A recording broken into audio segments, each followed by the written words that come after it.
As the rec coordinator, my goal was to basically find artists, teaching artists, and finding a school to place that teaching artist. So I think there's a balance between people that are very talented artists and then really good teachers. There's not very many that are both, and I feel like we have a great collection of people that are both. Most high schools do have an art teacher or an art program or something like that. So my tie was, how am I able to get these guys in here? What specializations do they have that the regular classroom teacher is lacking? And I was able to kind of place those teachers in those schools. And I think as a result of that, the programs have been able to flourish.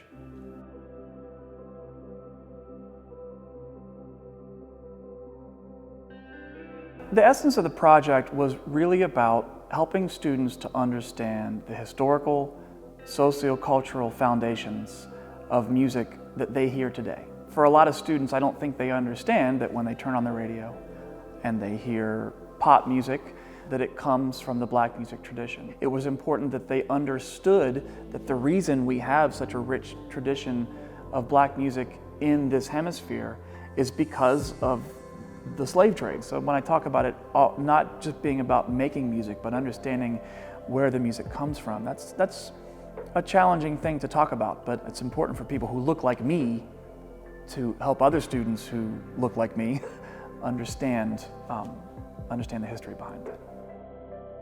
Music, I think, is a great teaching tool for understanding culture because everybody listens to music, whether they are doing it intentionally or not. Most people have very strong views on music. Music is a very personal thing. We all have genres of music that we like. We all have genres of music that we don't like. One of my favorite things to do and I did this with the students in the history class, is to start playing random recordings and asking them if they liked it or not. That seems like a simple thing, but whenever you play a Tim McGraw song and one student's like, I don't like this, and also I don't like country music. I think music is a great way to help students see that from an aesthetic standpoint, you don't have to enjoy something to respect it. So I'm really big on giving students a space to say, I don't like this. Cool, tell me why. Articulate why you don't like this. Not to justify your taste, but just to be able to say it in a way that's respectful, because music reflects our differences, and we can have differences, and we don't have to hate each other. So it's really almost like a microcosm for what we've always struggled with in this country, which is people being othered, right? So it can be kind of self-revealing and humbling.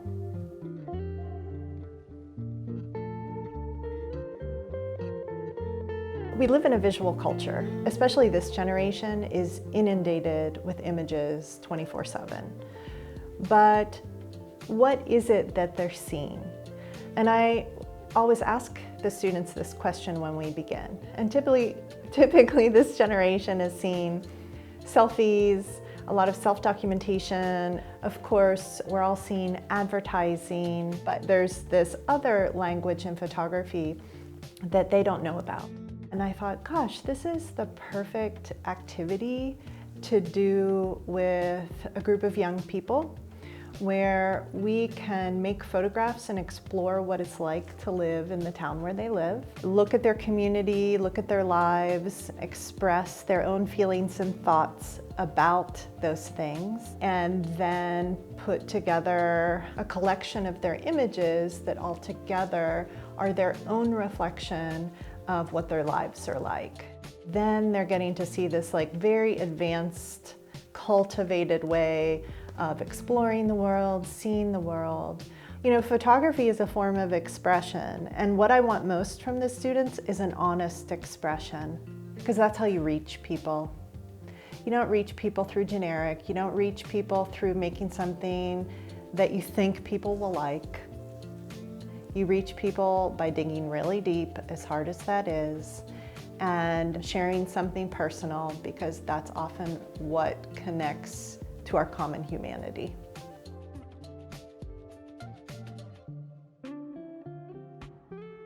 So the residency that I did at Payne City High School was going to be a stage play that we were hoping to travel. And it's based on an actual court case from 1851. So we were able to bring that story to the students, and then the students took just that really brief story and they developed the characters and the ideas that were going to happen in that story. And from those characters and ideas, we created the script. Like, that was a big part of what we were doing, was script writing. Another one was the acting skills, the performance skills, improvisation, dance, communication. Especially when you talk about theater and you're talking about doing a play, theater is nothing but communication. One part is to learn to listen to each other and have that respect and have that empathy, but also to have that confidence and that strength to voice their opinion, which is something that I think all of these residencies have an aspect to, is the sense of therapy. Like, we always talk about the therapeutic powers that art has. And for a lot of these students, because they do come from these rural areas, they don't have a lot of exposure to things, and they haven't heard a lot of things, and they may not have seen a lot of the things that we're talking about. So these opportunities to do these residencies gives those students an opportunity to have that kind of growth.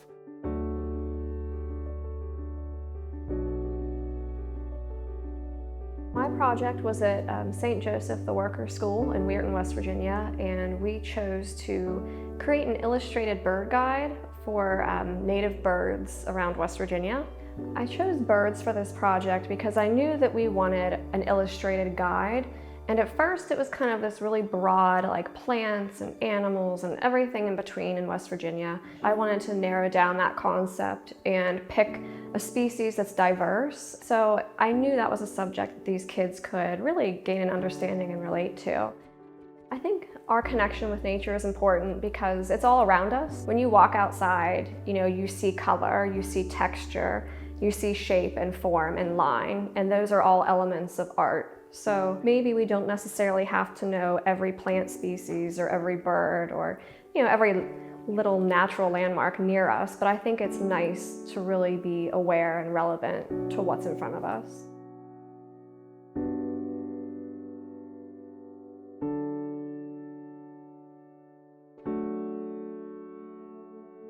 At its core, the program is a collaboration between this band of urban farmers, some ACE educators, broadcasters in the region, and kids, public school kids in Ohio County, who were deemed incapable of learning in a traditional environment.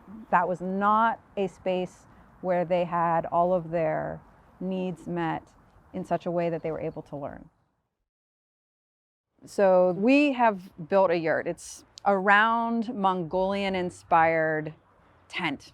The cool thing about a yurt is that it keeps people sheltered while also being connected to the nature around you.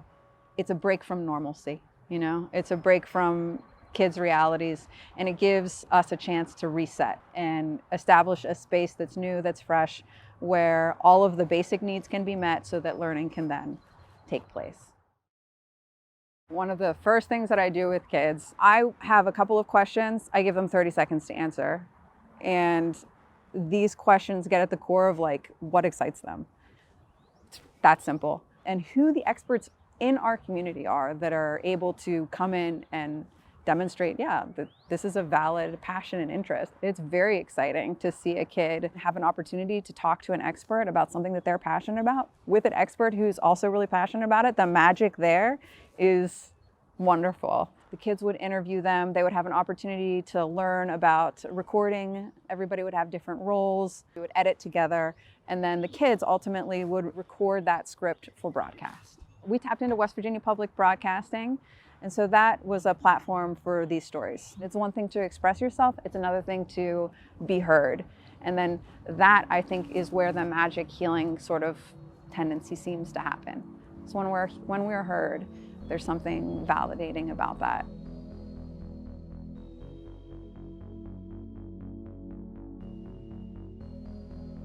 We did the two projects together with different grades, and then we did origami, holding paper chandeliers. We used 3 different color of the origami paper and then put it together to make a 3-dimensional cube. And then we put the strings on and hung it around and made a chandeliers. That was the first project, and then we did the second project was the Japanese traditional painting called Nihonga. They are historical painting over about 1,000 years in Japan, and I imported all of the pigments from Japan. The kids learn to hand mix colors. We mix those glue and water together and individually on a porcelain tray, each color by each color by hand. And the color cannot mix, so with layers and layers and layers. First of all, they learn about a Japanese cultural art. I introduced them to our Japanese food culture, clothing, and language. They even learn how to write their name in Japanese, and they do calligraphy with me. So they were exposed to a lot of Japanese cultural art. These traditional painting techniques, a lot of Japanese people does not even know. So for them to know that, it's pretty wonderful. In my residency, they have to research so that in the end of the day, they're learning about West Virginia's flower, West Virginia's animal, buildings, architecture, and the bridges and stuff like that. So they research about their own culture. They're basically attacking both sides, the different, unique, unfamiliar cultural art method to their local familiar subject matter.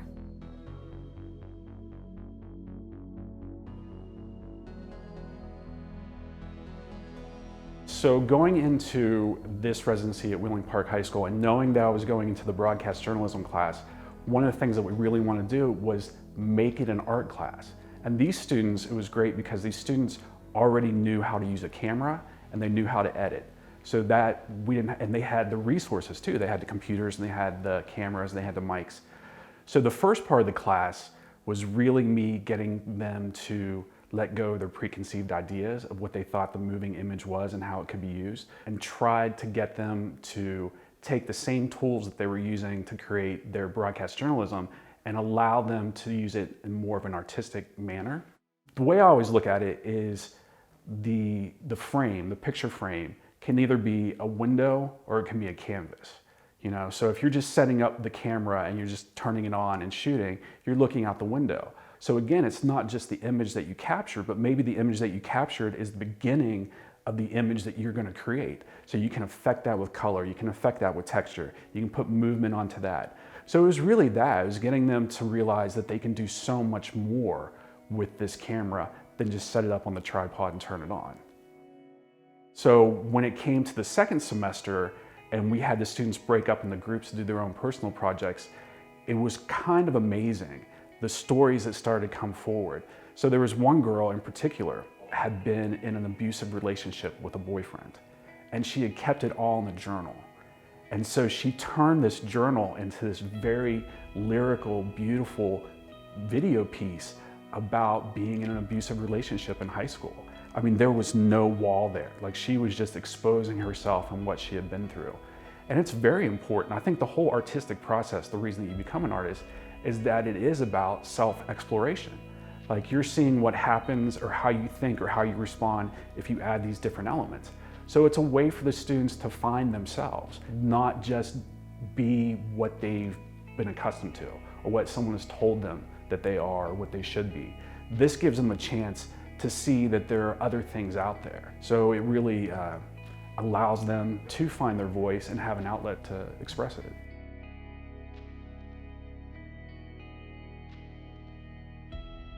Some of the projects that we did at Bridgeport was self-portraiture.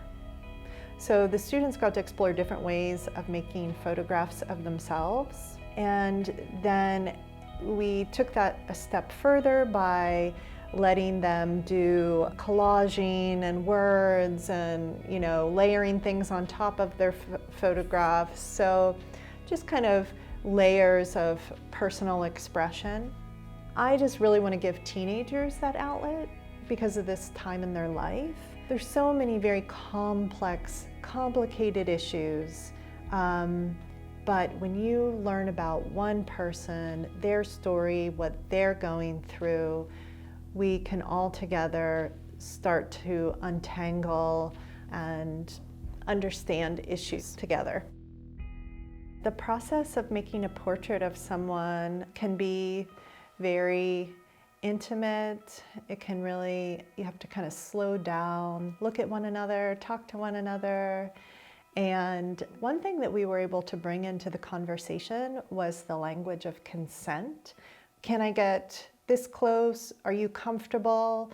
Can I move your hair? Can I, all these different things, asking questions, negotiating with each other, because there's a power relationship when you have a camera, typically, between the person making the picture and the person being photographed. And so how do we make that process a more just one where we're not hurting one another, but collaborating and working with one another?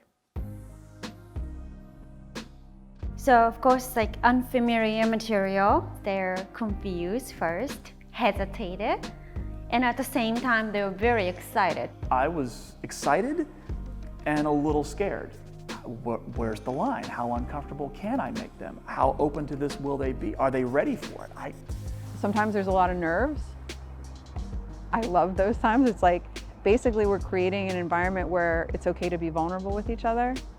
And that can be an uncomfortable space, but it's always enriching. It really forced the students to work in a way that they were unaccustomed to. With all these residencies that I do in the different schools, it always becomes challenging. And there always are times where you're sort of not succeeding, and you have to allow the students to know that that's part of the process, but you have to keep going forward. I always tell each student that this is not your personal art project. This is a collaboration art. So you are going to be a part of somewhere in this process. Even you just hold the first triangle of the origami paper, that's all you did it, but you're participating to the process of making a bigger scale artwork together. I think art is really impactful to middle schoolers, and I think it does help really bring their confidence up because, with my project, we did have some curriculum that was specific. We had to understand anatomy of birds, and we had to be able to create a color palette. So there are things that are specific, but at the same time, these students had a lot of freedom in their artwork to express how they wanted their artwork to be seen. So there was a lot of self-expression. They had a lot of choices that they were able to make in that process. We had just gotten to the point where we were going to start to engage the community in terms of rehearsals after school and preparing for a concert when COVID hit. So because of the pandemic, everything got shut down in March. So we had to walk away from the project. They had been making pictures of themselves and their friends, but we wanted to extend it into the larger school community.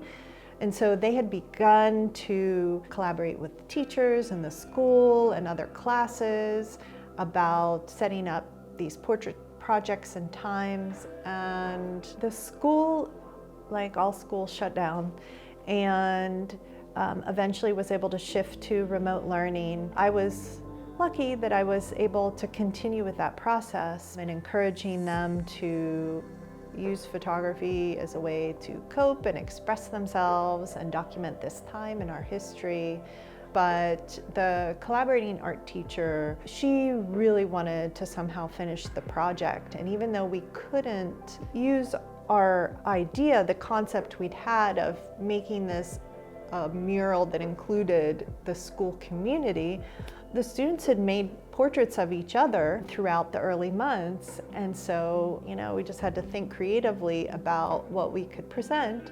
And so we had a photograph of each student in the class. They had made these pictures of each other, and that ended up being our public mural. While we didn't really get to engage the community, I think we had some breakthroughs in students that might not normally come to music or the arts. It was neat to see them sort of evolve and recognize the importance of what we were talking about. I think when it comes to any form of art or any type of art that you do, the process is always more important than the outcome. It's that concept of while you're creating, what are you feeling? It's about that journey, okay? If you knew exactly where you were going, then it wouldn't be worth going there.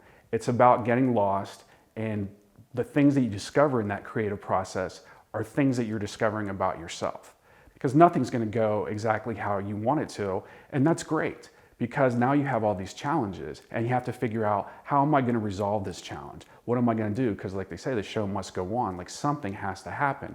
So that's where that sort of abstract thought and creative problem solving comes in, is that we have a problem, how do we solve it? A lot of times what we would do that was exciting, we could spring off of that and get the students improvising.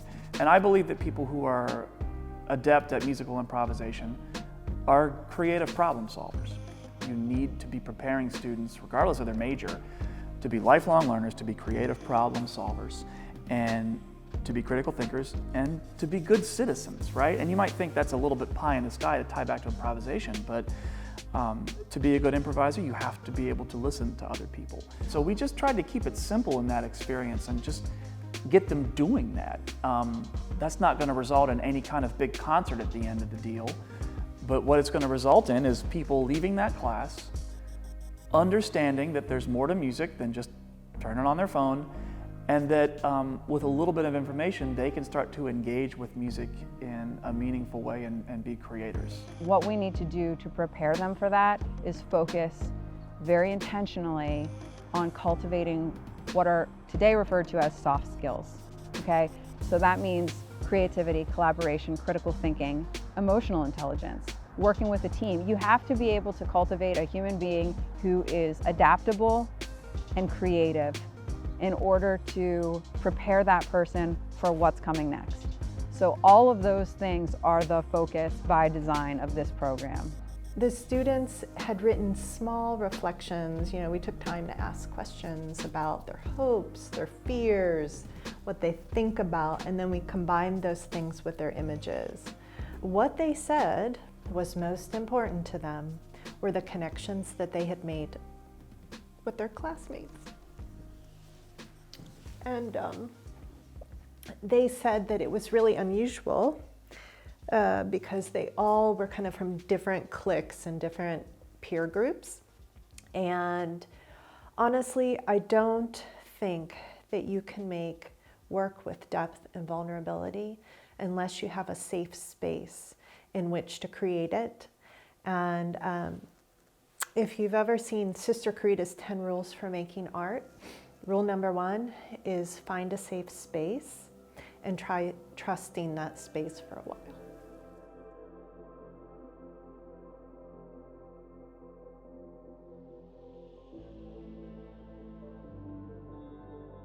The RAC residencies have allowed Oglebay Institute not only to just work with new artists, but also allows us to work with new schools and have that relationship, know that Oglebay Institute and the Stifel Fine Arts Center is this resource that these teachers can use. So it allowed us to get the foot in the door in all of these new schools that we never had our foot in the door before. So it's allowed me to have these relationships with these classroom teachers that, once again, benefit us in the long run, because now they come along and they do other programs that we offer here. They realize that there's other resources that the Stifel Center can provide their students, and so that allows us to build this relationship, not just for that one-year residency, but now hopefully for the length of this classroom teacher's career.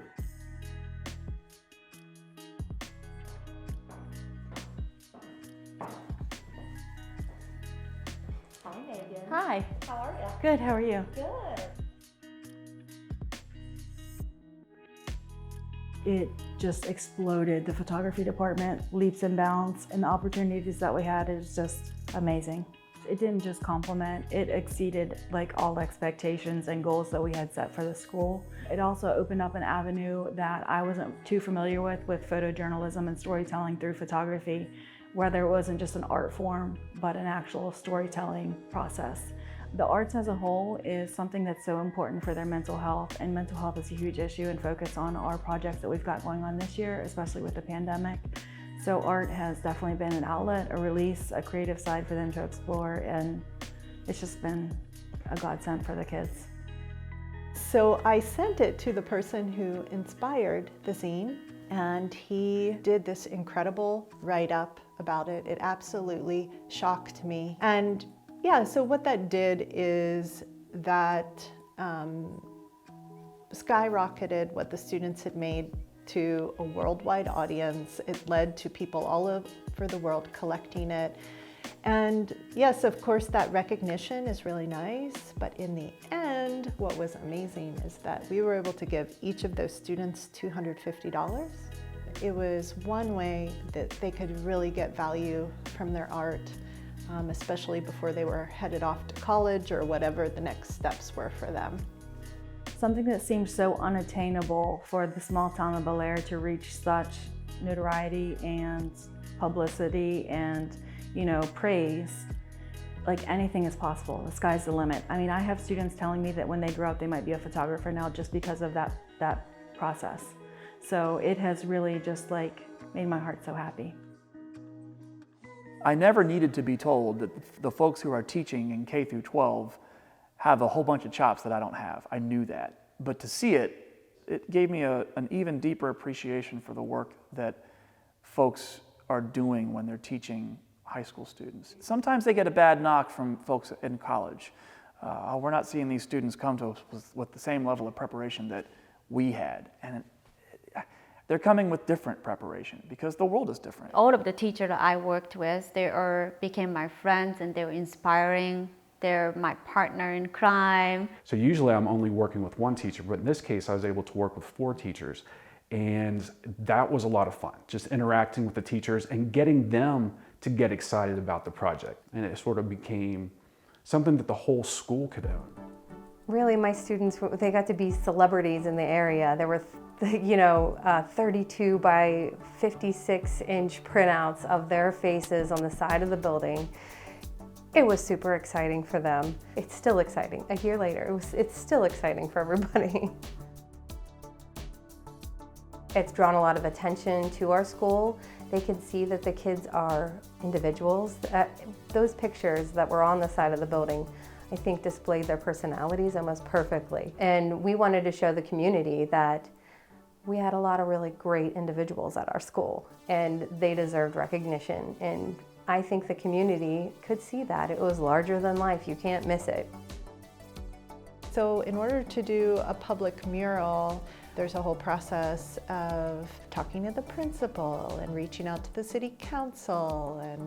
And the students were all involved in crafting messages and PowerPoints and learning to explain what they were doing. So that was a way they kind of collaborated and connected with the community. You know, it was so nice to put this in a very public place and have the students' faces because, boy, that was one segment of our population that was hit hard because of the pandemic. So I hope they were recognized and remembered through this. They were able to learn about the inner workings of a camera. Like I said, they'd never touched one before, so they learned how the light came in. They learned about the aperture, the f-stops. They learned about composition and how to set up a photo. It was just fun to watch them put all this together. Plus, she helped encourage their independence. They're still developing. They're trying to figure out who they are, and if somebody believes in them, that just makes them, that's gonna make them a much stronger adult. In our world, this is part of our society that we're raising, and we're telling them it's okay to be who they are. It was their vision. We facilitated anything that they needed. We would help them, we would back them up. But it was their ideas. That was probably the best part of it all. And I think it was important to them that they were able to express themselves in that way. It was really cool. I am so grateful for this opportunity to work and engage with the community partners, with the kids, to learn and to grow together with the community. The fact that this is a possibility here and that this has been afforded to me, this possibility to work and collaborate in this way, has been an incredible personal opportunity for me, like for personal growth and whatnot, and just life experience. I cherish the time that I've had, and I will always cherish that time. So I am, above anything else, I am grateful for that. The classroom teacher's response has always been very positive. There are obviously scheduling hurdles that we all have to climb, But I think they also realize the benefits that are gonna come from this, and they are always about their kids. They want their kids to have this exposure. And so having their students have this opportunity to have a professional artist come in and work with them for a whole year, they tend to drop the schedule and say, hey, we're doing this. Let's do this. I don't know how many more opportunities we have, but we're gonna seize this opportunity. So you have somebody that just didn't learn about it in school. They are actually out there doing it as a profession, as their job. That brings a whole different skill set, I think, into a classroom setting. And I think that real world experience translates to these students in a different way. They can see the potential of what they can do as a profession. And being creative in a workforce is huge. And whether they are a great artist, that's fine, as long as they can think of in creative thoughts. I think those creative problem solving skills that these residencies can provide for them, I think will change their lives.